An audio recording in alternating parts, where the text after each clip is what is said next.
One thing the child of God must understand is that even though we have faith in God, we still deal with facts. We don't dismiss them. We don't twist them. We see them as they are, and we act accordingly. See, God never dismissed the existence of facts. Where we deal with faith is where facts don't say. Is when facts are absent. And it's with things of God. That's where faith comes in. But we still have to deal with facts. This is Elder Adrian Heyman. And what's happened in Minnesota over the past 2-3 weeks or so, I'm disturbed. Because facts are not being stated. Facts are not being said. And it's causing a lot of animosity that, if it's not corrected, may spread. As you may well know, two people, and let's say, if you include West Coast LA, 3 people have been killed in confrontations with ICE agents. And people have sent videos saying what's taking place. Now, videos, unless they're doctored, videos are fact. They observe what's taking place. You can see what's going on. And from there, you can deduce what took place. Maybe not the reason why, but you can understand what took place. And in both videos, the action taken is that of overzealous agents trying in some way to stop potential agitators. In their words, agitators. Does that mean that's actually what's being said? No. All you can go by is what the videos do or portray. In one case, someone drove a car or a truck or SUV. Agent possibly felt he was endangered and shot the woman 3 times in the head.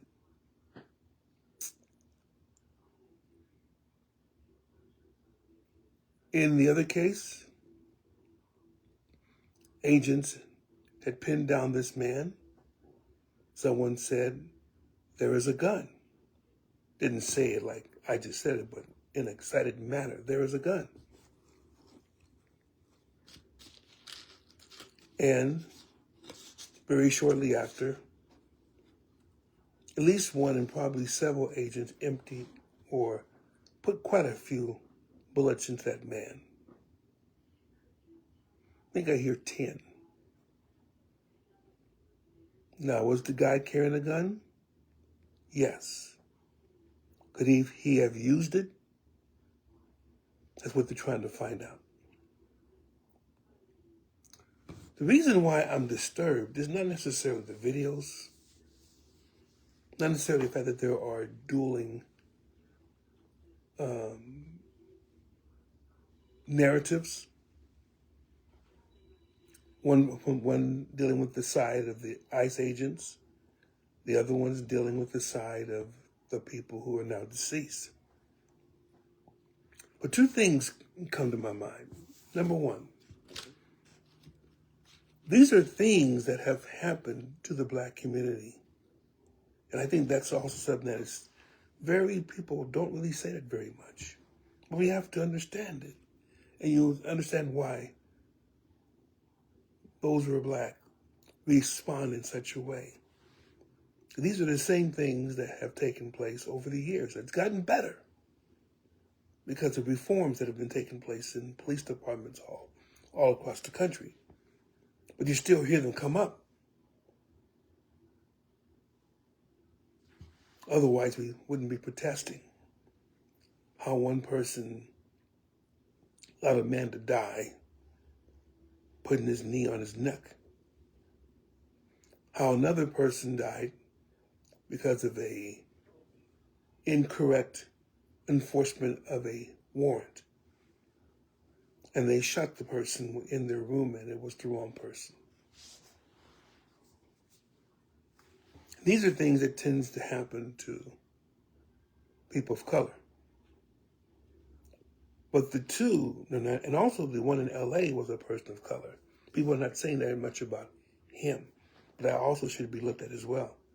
Maybe there weren't any cameras there showing him. But the two that are happening, it's now brought the problem to the forefront. Now, whether it's lack of training, whether it's a feeling of it's us against them, whatever happens, something is not right. Something's not right. And people have picked up on it. But where it gets into not dealing with facts is that almost immediately after the two shootings, because they were shootings, because there was a shot, there were shots fired, killed somebody, is that the government, not just the president, but everyone aligned with the government, has a narrative already. Now, usually, even in cases of shooting what would seem to be innocent people, there's an investigation done. And as the investigation is done, people say, we don't want to comment on it until after the investigation is done. Now, people may have their own version of it, but usually, the government would say, or those that are in law enforcement, whatever it says, let's do an investigation. Now, of course, they may come up with a reason not to prosecute because of perceived actions on account of the victim. Then, of course, you'll go to court because somebody's not going to believe that version. But the thing is, I'm saying, is that at least there's an investigation done.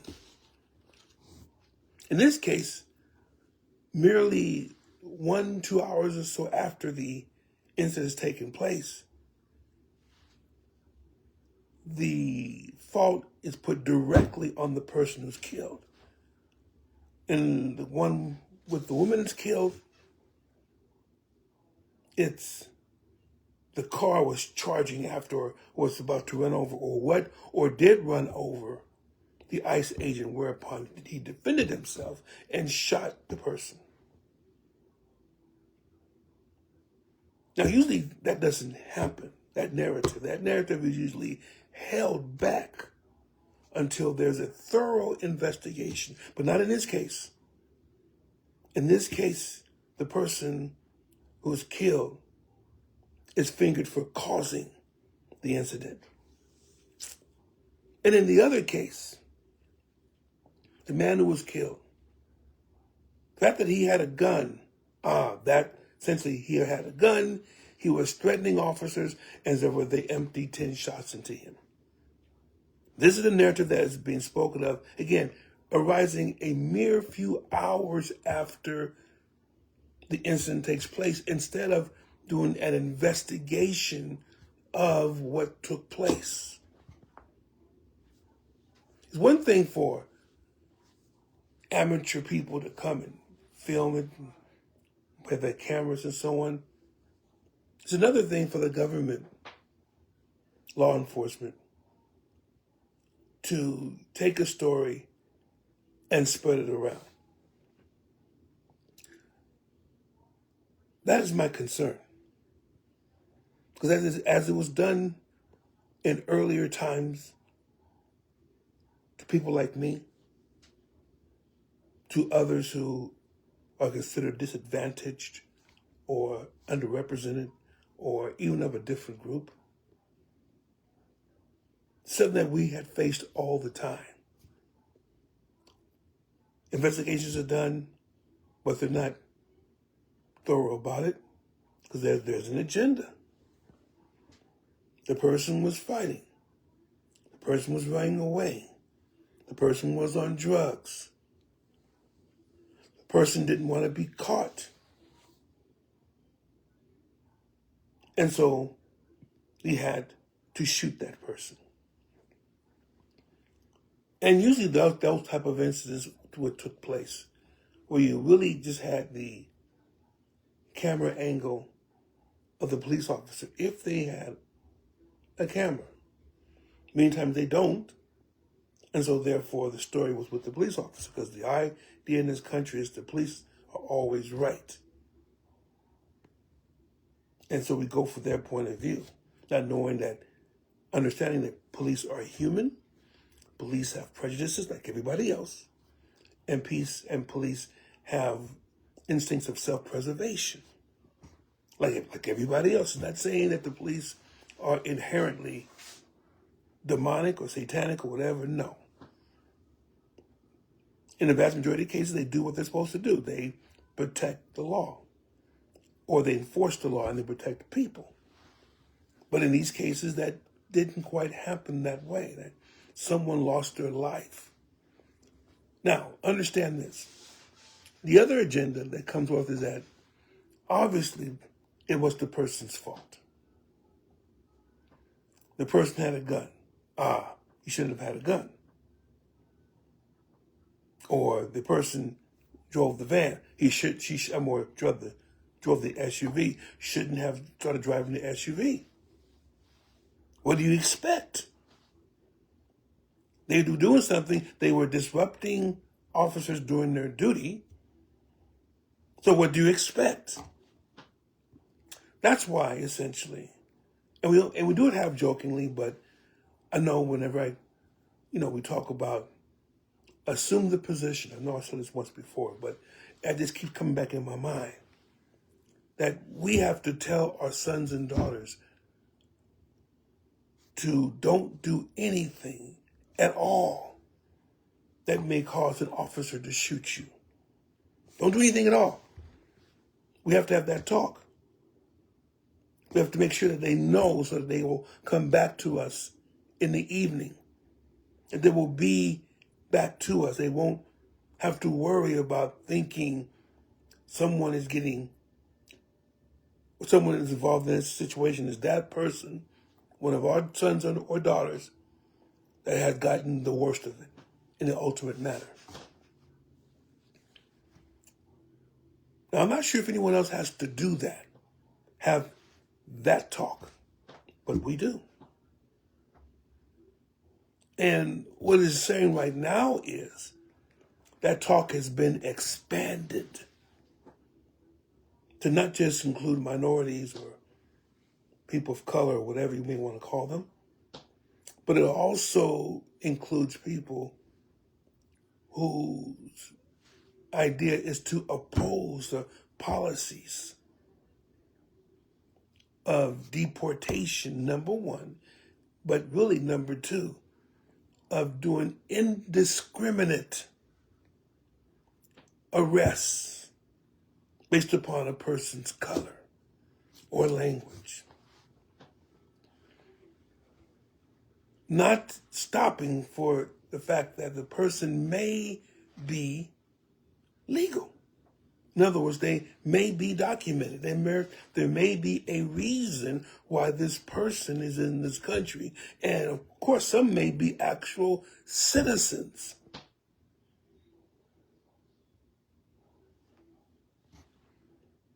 Now, the problem is that if you oppose these concepts, if you oppose the general rounding up or taking away of people based upon their skin color, based upon their language, then you are in effect,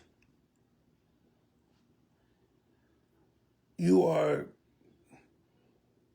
denying people their rights as stated in the Constitution of the United States. And we're supposed to be a law-abiding people.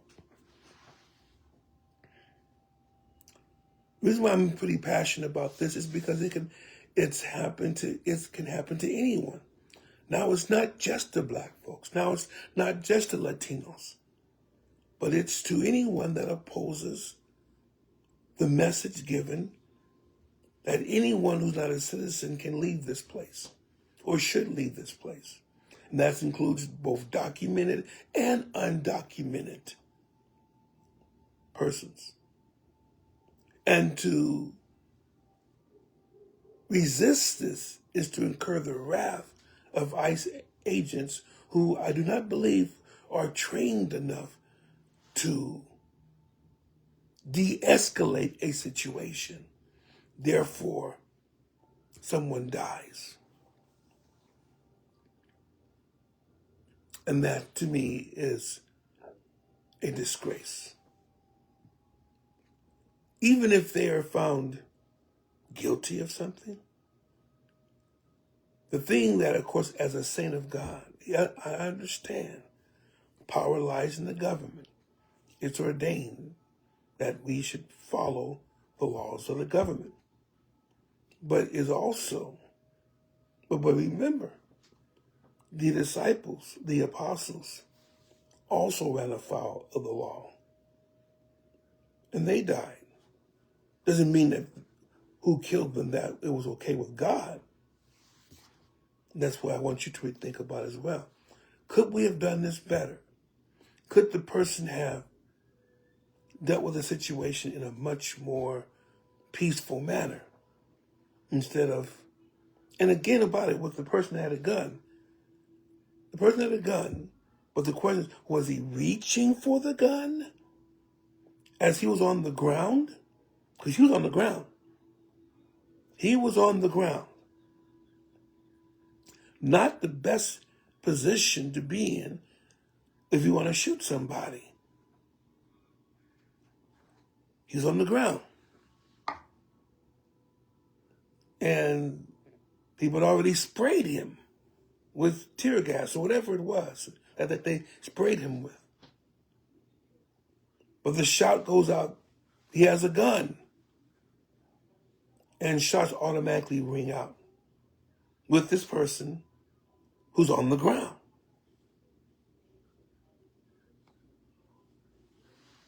And then mere hours after this happens, it's already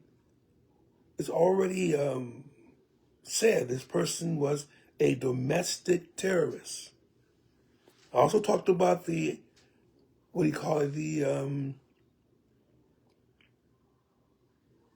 definition of terrorist.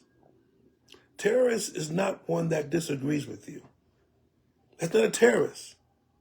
That's a person who disagrees with you. Are they doing things that would promote mass terror among the populace? That's what a terrorist is. A terrorist is someone that promotes mass terror by their actions amongst the populace.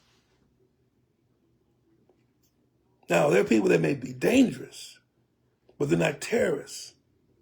A gang member kills, if possible, but they're not terrorists. A thief breaks into a bank. He may hold up everyone at gunpoint, but the person that's not necessarily is a terrorist. The person, I even say this, the person who climbed through the opening in the Senate chambers before a Capitol Police or a Senate police officer shot the person dead. This was during the 2021, it was a riot. People broke into the Capitol and they weren't supposed to be there. Congress was in session. But that person who broke into that room and got shot, no one said that was a terrorist. The person wasn't a terrorist because the whole purpose of what they were doing, or what she was doing, or what these other people have been doing, was not to terrorize a whole population. That wasn't their purpose. See, the idea of a terrorist, understand the purpose. The purpose of the person in the van or in the SUV. I believe that person was trying to get out of there, trying to flee. Even if a person was trying to gun to hit a police officer, that is not invoking mass terrorism or mass terror amongst the populace. Whatever it was, that wasn't what she was doing. So to label her a domestic terrorist, when her views, and even those who, let's say, have come afoul of government or police, and they are terrorists, you would see they have views, very vehement views against something, and they're willing to shoot others, kill others, and maybe even die themselves in the process. That is a terrorist. What the woman did in the SUV was not actions of terrorism. It may have been a vote. It may have been an issue, but it wasn't terrorism.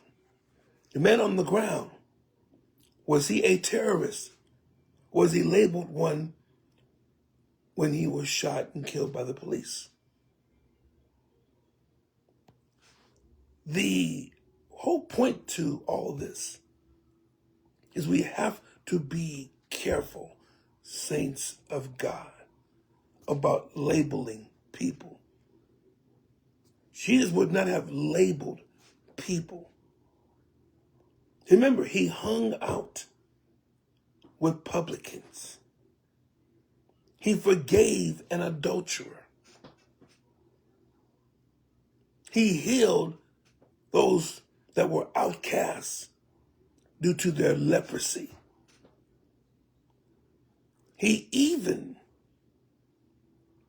I believe he even healed the son of someone of nobility.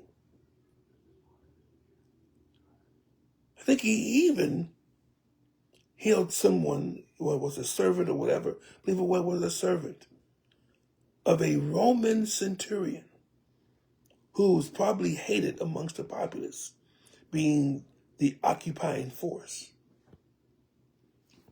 Jesus did not label anyone offhand. He dealt with facts that led to his decisions. Sometimes his facts are more ephemeral, maybe, or more not so, we call it, concrete as we would know in our own existence. That's because Jesus was God. He was God. He is God. So the things that normally you could not do, he could do. But then again, that's a fact. He can do these things. He can do these things. So he bases what he does on what he can do. It's fact to him. In any of these cases, are we dealing with facts or are we dealing with agendas? That, to me, is the difference in whether people are who as they say they are, or what people say they are, or is the story itself entirely different? Because it's all about facts. And it's a fact that I have to go now. God bless you. May he keep you. Take care of yourselves. And remember, judge according to both the wooing of the Spirit and of the facts that you have at hand. Otherwise, don't judge. God bless you.